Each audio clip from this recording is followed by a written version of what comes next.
Papalabasin ng administrasyon na ako ay isang terorista sa loob at labas ng Pilipinas. Para mailibing ako kasama ang katotohanan kahit saan man ako pumunta. Sinabi na agad sa akin ni Speaker Romualdez na kailangan ko makapag-deliver ng 2 billion pesos kada buwan para sa pagdi-deliver ng male-maletang pera patungo sa bahay ni Speaker. Ang sinabi mismo ni Speaker Martin sa akin na hati sila ni Pangulong Marcos sa perang yon para gamitin bilang bagsakan at imbakan ng pera mula sa mga SOP, collection at deliveries na para sa Pangulo. Huwag mo akong pigilan sa mga insertions ko. Huwag ka nang makialam sa budget. Ang gusto niya ng 50 billion pesos na insertion. Ngunit ang sagot ng Pangulo, humingi ka ng bago or dagdag na insertions.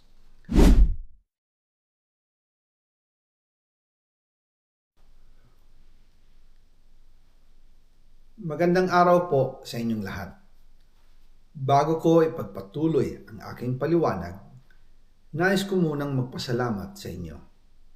Maraming salamat sa inyong bukas na isipan, sa inyong pasensya, at sa pagtanggap ninyo sa mga impormasyong aking ibinabahagi. Alam kong hindi madali ang mga paksang ito. Mabibigat at mahirap tanggapin. Hindi po ako makauwi dahil malaki ang banta sa buhay ko. Ngayon naman ay meron kaming natanggap na balita. Papalabasin ng administrasyon na ako ay isang terorista sa loob at labas ng Pilipinas. Para mailibing ako kasama ang katotohanan kahit saan man ako pumunta. Pero mahalagang malaman ng taong bayan ang katotohanan. Muli, taos-puso akong nagpapasalamat sa inyong pakikinig. Una po sa lahat, sinasabi ng ICI at ni Henry Alcantara na 21 billion pesos daw ang napunta sa akin. Hindi po totoo yun. Wala akong natanggap na ganyang halaga. Ang totoo, mula 2022 hanggang 2025, ang kabuuang pera na dumaan sa akin para ibigay kay Pangulong Bongbong Marcos at kay dating Speaker Martin Romualdez ay umabot sa 56 billion pesos at hiwalay pa dyan ang 100 billion pesos insertion ng Pangulo sa 2025 budget. Pati na rin ang 97 billion pesos flood control insertion na inilagay sa NEP ng 2026 national budget. Balikan natin kung paano ito nagsimula. Noong 2022, kakaupo ko pa lang bilang chairman ng House Committee on Appropriations, sinabi na agad sa akin ni Speaker Romualdez na kailangan ko makapag-deliver ng 2 billion pesos kada buwan. Makalipas ang ilang araw, tumawag sa akin si Yusek Bernardo. Sabi niya, kailangan ng tulong ng Bulacan sa problema nila sa baha. Pinapunta niya sa opisina ko sa Kongreso si DPWH District Engineer Henry Alcantara. Sa naging meeting namin ni Alcantara, siya mismo ang nag-offer kung paano ang hatian sa mga proyekto ng DPWH. 22% para kay Speaker Romualdez, 2% para kay Yusek Bernardo at 1% para sa kanya. Doon po nagsimula ang tinatawag nilang deliveries. Ang sistema po ay ganito. Ang mga tao ni Henry Alcantara ay nakikipag-ugnayan sa mga tao ko na sina Paul Estrada at Mark Tiksay. Sila ang tumatanggap na pera mula sa mga tao ni Alcantara. Minsan sa bahay ko sa Valle Verde, minsan naman sa BGC parking. Pagkatapos nilang makuha ang pera, sila Mark at Paul naman ang nag-aayos o nakikipag-coordinate sa tauhan ni Speaker Martin Romualdez na si Jocelyn Sereno para sa pagdi-deliver ng male-maletang pera patungo sa bahay ni Speaker.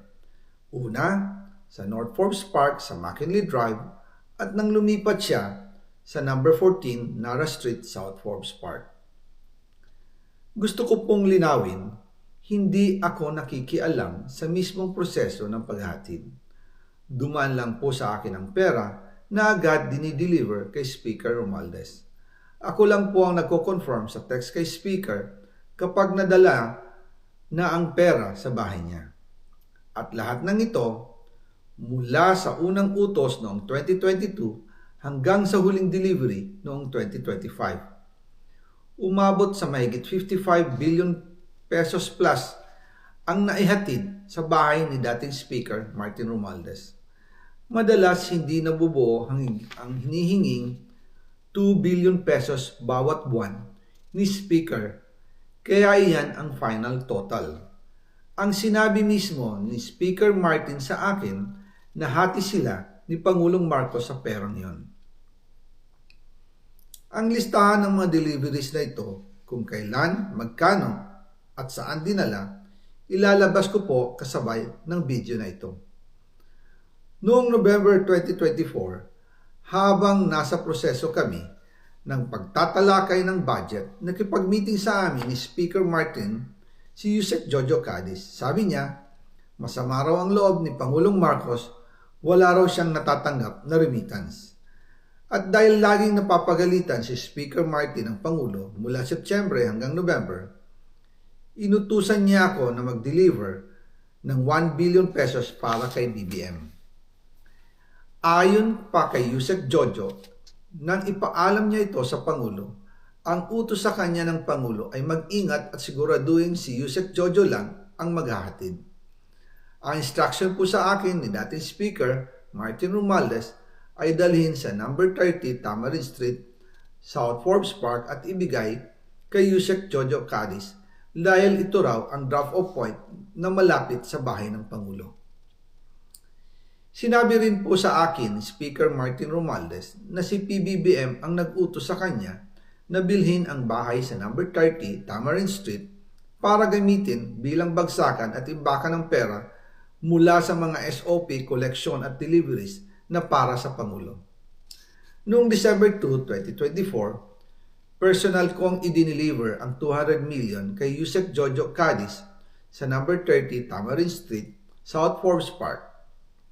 Ayon sa kanya, dadalhin daw niya ito sa bahay ng Pangulo sa number 41 Nara Street, South Forbes Park. Kasunod nito, noong December 5, 2024, muli akong nag-deliver ng 800 million sa parehong address at Yusek Jojo Cadiz pa rin ang tumanggap. Sabi niya, iyon naman ay dadalhin sa bagong bahay ng Pangulo sa South Forbes Park. Sa kabuuan, 1 billion pesos ang personal kong naihatid. Ako mismo ang nagbigay ng pera, kasama ang aking driver at mga tauhan. At lahat ito ay base sa direktang utos ni Speaker Martin Romualdez. At yan po nabuo ang kabuuang halagang 56 billion na ipinadala mula 2022 hanggang 2025.